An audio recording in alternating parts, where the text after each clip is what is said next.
Hello NEET aspirants, welcome to EduPod. Hi, I'm Afra, a final year medical student at Government Medical College, Kozhikode. നിങ്ങൾ എല്ലാവരും നന്നായിട്ട് പഠിക്കാൻ തുടങ്ങിയിട്ടുണ്ടാവില്ലേ? ഇനി കുറച്ചു കാലം കൂടെ എക്സാമിന് ബാക്കിയുള്ളൂ. എല്ലാവരും നല്ല രീതിയിൽ ക്വസ്റ്റ്യൻസ് പ്രാക്ടീസ് ചെയ്യണം, റിവിഷൻ തുടങ്ങണം, ഫിസിക്സിൽ എഴുതി വെച്ച ഷോർട്ട് നോട്ട്സ് ഒക്കെ വീണ്ടും മറിച്ച് നോക്കണം കേട്ടോ. കൂടുതൽ കുട്ടികളും ചോദിക്കുന്ന ഒരു ക്വസ്റ്റ്യൻ ആണ്, കീമിന് രജിസ്റ്റർ ചെയ്യണമെന്ന്.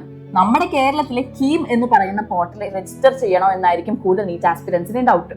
സോ അതായിരിക്കും നമ്മൾ ഇന്ന് ക്ലിയർ ചെയ്യാൻ പോണത്. കീം എന്ന് പറയുന്നത് കേരളത്തിലെ എല്ലാ മെഡിക്കൽ മേഖലയിലേക്കും ലൈക് MPBS, PDS, ആയുർവേദം തുടങ്ങി ഫോറസ്ട്രി, അഗ്രികൾച്ചർ കോഴ്സിലേക്കൊക്കെ അഡ്മിഷൻ എടുക്കുന്ന ഒരു കൗൺസിലിംഗ് സെഷനാണ് കീം എന്ന് പറയുന്നത്. അപ്പൊ ഈ കീമിന്റെ പോർട്ടലിലേക്ക് നീറ്റ് ആസ്പിരൻസ് രജിസ്റ്റർ ചെയ്യണോ എന്ന് ചോദിച്ചാൽ യെസ്, ഡെഫിനറ്റ്ലി രജിസ്റ്റർ ചെയ്യണം. കാരണം നിങ്ങൾക്ക് കേരളത്തിലെ ഗവൺമെന്റ് മെഡിക്കൽ കോളേജസ് അല്ലെങ്കിൽ പ്രൈവറ്റ് മെഡിക്കൽ കോളേജസിന് അഡ്മിഷൻ കിട്ടണമെങ്കിൽ കീമിൽ രജിസ്റ്റർ ചെയ്യണം.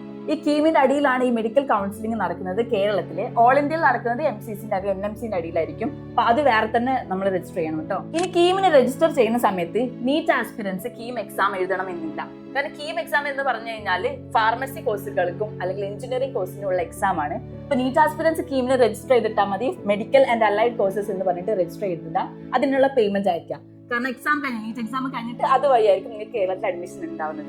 നീറ്റിന്റെ സ്കോർ ആയിരിക്കും നിങ്ങൾക്ക് MPBS, BDS, ആയുർവേദത്തിനൊക്കെ വേണ്ടിയിട്ട് അഡ്മിഷൻ വേണ്ടിയിട്ടെടുക്കാം. കേരളത്തിൽ ഫോറസ്ട്രി, അഗ്രികൾച്ചറിനൊക്കെ അഡ്മിഷൻ വേണ്ടിയിട്ട് വേറെ തന്നെ എക്സാം ഇല്ല, അതിനും നീറ്റിന്റെ സ്കോർ തന്നെയാണ് എടുക്കുന്നത്. ഇനി നിങ്ങൾക്ക് മാത്സ് എടുത്തിട്ടുണ്ട്, നിങ്ങൾ +2 മാത്സ് എടുത്ത സ്റ്റുഡന്റ് ആണെങ്കിൽ you can definitely write KEAM exam. അതിൽ നിങ്ങൾക്ക് എഞ്ചിനീയറിംഗിന് ഓപ്റ്റ് ചെയ്യാം, അല്ലെങ്കിൽ ഫാർമസി കോഴ്സിന് ഓപ്റ്റ് ചെയ്യാം.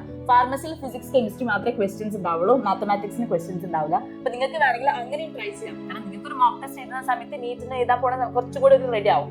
അപ്പൊ നിങ്ങൾക്ക് ഒരു പ്രാക്ടീസ് ആയിക്കോട്ടെ എന്ന് വെച്ചിട്ട് നിങ്ങൾക്ക് കീം എക്സാം അറ്റൻഡ് ചെയ്യാം കേട്ടോ. കേരളത്തിലെ എല്ലാ ഗവൺമെന്റ് മെഡിക്കൽ കോളേജസിലും പ്രൈവറ്റ് മെഡിക്കൽ കോളേജസിലും MPBS, BDS, ആയുർവേദം എന്നുള്ള കോഴ്സിലേക്കും ഫോറസ്ട്രി, അഗ്രികൾച്ചർ എന്ന കോഴ്സിലേക്കും ഈ കീം വഴി തന്നെയാണ് അഡ്മിഷൻസ് നടക്കുന്നത്. അപ്പൊ നിങ്ങൾ അഥവാ വിട്ടുപോയിട്ടുണ്ടെങ്കിൽ, നിങ്ങൾ അഥവാ രജിസ്റ്റർ ചെയ്യാൻ വിട്ടുപോയിട്ടുണ്ടെങ്കിൽ നിങ്ങൾക്ക് ഒരിക്കലും കേരളത്തിലെ അഡ്മിഷൻസിലേക്ക് പങ്കെടുക്കാൻ പറ്റില്ല. നിങ്ങൾക്ക് ഓൾ ഇന്ത്യ കോട്ട വഴി മാത്രമാണ് കേരളത്തിലെ കോളേജിലേക്ക് കയറാൻ പറ്റുള്ളൂ.